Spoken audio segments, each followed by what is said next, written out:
Good day everyone! Ngayong araw na tayo pupunta tayo ng Marvel para kita ng isang client at para matingnan ang kanyang product na binibenta na align din sa negosyo ko. Ang una namin usapan ng client kung paano ko makukuha yung product.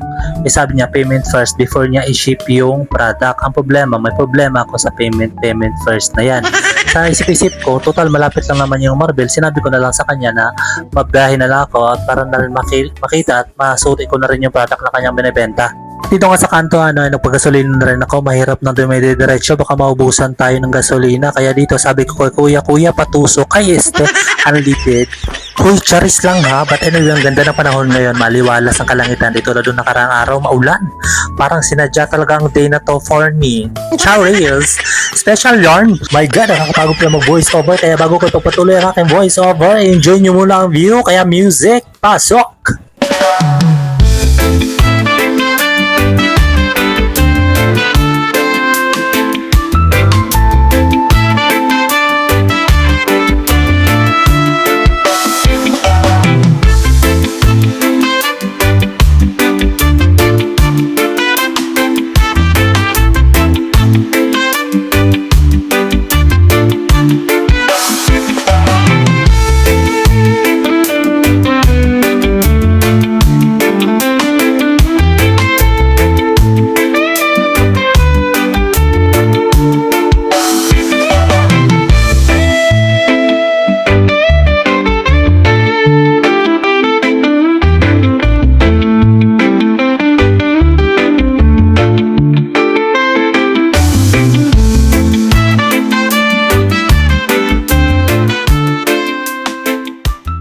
Dumating na nga ako sa aming meet-up place sa gilid ng Gaisano, kaya ang ginawa ko, next ko na agad siya. Sabi ko, sir, where na you? Dito na ni, I'm waiting for you, Charos. Habang hinihintay ko yung client, may dalawang jowa dito sa harapan ko na iniinggit ako. Tingnan mo naman, nagsusuotan sila ng helmet. Sinusuotan niya ng partner niya ng helmet at yung babae tumingin pa sa akin, gusto siguro matusok ang mata.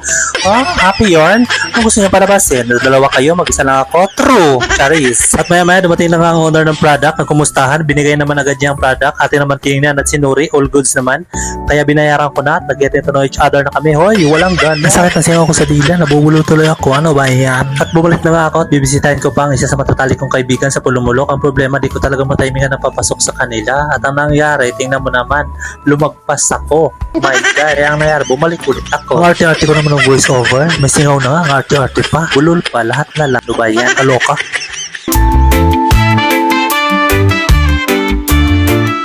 At dito, madadaanan natin ang planta ng Dole kung saan nagtatrabaho ang aking kaibigan. At dito sa nakikita niyo ang malawak na taniman ng pinya. Dito yung papasok at papunta sa bahay ng aking kaibigan. At habang pinapagtas ko itong daan, iniisip ko kung saan ako liliko. Kasi ilang taon na ata hindi ako nakabalik dito at di ko na malaman kung saan ako liliko. Kaya ang ginawa ko, may nakita akong tricycle na paparating, nagtanong ako. Pwede nga. Napakyumang? Ha? Kyumang ni? Pakarang nga tikas? Ha? Alright lang. Salamat. So ginawa ko, bumalik ulit ako. Sinundan ko yung tricycle na akala ko nasa tamang daan ako. My God, akala ko lang pala yun. Yun na pala yung umpisa ng aking kalbaryo. At sinabi ng tricycle driver na dumiretso lang daw ako. Pero nagtaka ako, bakit simentado na? Bakit nag-iba na yung daan? Pagkakalala ko, hindi to yung daanan nila. Parang iba ata to. So ang ginawa ko na naman, may nakita na naman akong tao doon sa unahan. Naghuminto ulit ako, nagtanong ulit ako. Sagod to? Pakayumang ni no? Kiyumang? Ha? Karagabi kami kahoy dire. Dito mo taga dire? Ito lang. Salamat.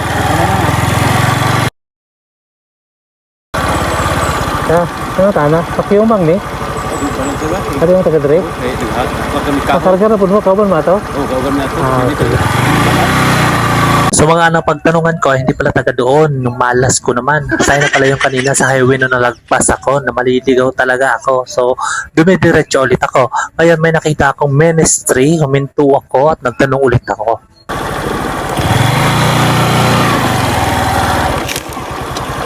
Ayo, pwede mo tana? Saan na ito? Kiyumang? Kiyumang?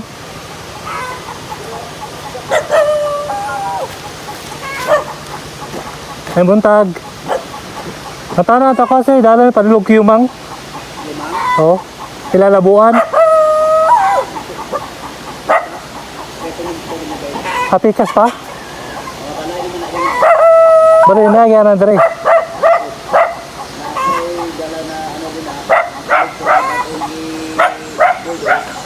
Oo. Dre, paano? Ilang mo na labuan? Dre. So, pwede na, Dre, magi. Na? Pero okay na po ng dalan. Tama lang. Ngayon lang yapon.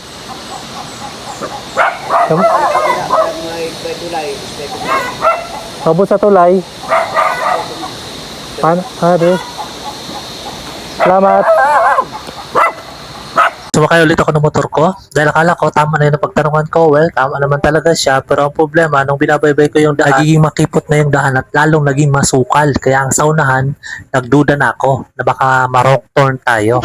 Nilipsin ako, tinignan ko yung paligid, saka bumalik. Bilisan mo girl, baka biglang may halimaw na lumbas dyan sa damo, ma-wrong turn talaga tayo. Nako. At sa pagbalik ko sa daan, nakita tayong motor na may familiar na mukha at atin nga itong sinundan at di nga tayo nagkamali sa pagsunod, no? Kasi nakita natin yung kapatid ng asawa ng kaibigan ko at tinulungan niya tayong makapunta doon sa bahay ng kaibigan ko. My God, sa wakas. Pwede namang bayaw ni Junjun, dinescribe pa talaga. Parang tanga. Pati nila, maraming thank you, no, sa bayaw ni Junjun, no? You saved my life. Thank you. Ito na nag-umpisa ang aming chismisan at libakan. Hoy, walang ganon at kulitan sa kanyang 9 months old na anak, no, ni Junjun. Enjoy!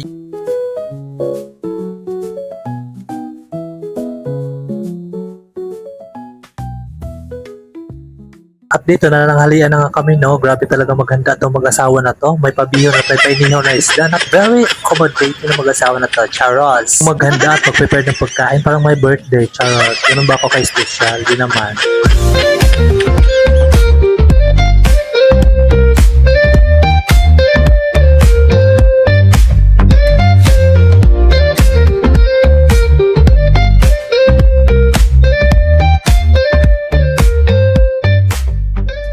At dito, iniintay ko yung kaibigan ko na naliligo kasi hapon na may duty pa siya. Ganyan talaga ang buhay. Pag may pamilya, kailangan magsipag. At iniisip ko naman dito kung paano ko maibenta yung lupain dyan sa gilid ko na di naman akin. Uy, joke lang. Pero gibidyo ako naligo yaw. Kamusta nga maligo yung kaibigan ko? Tingnan nyo naman kung gaano siya kasarap. Ah, yes. Teka, haba yung buhok niya. Ganon.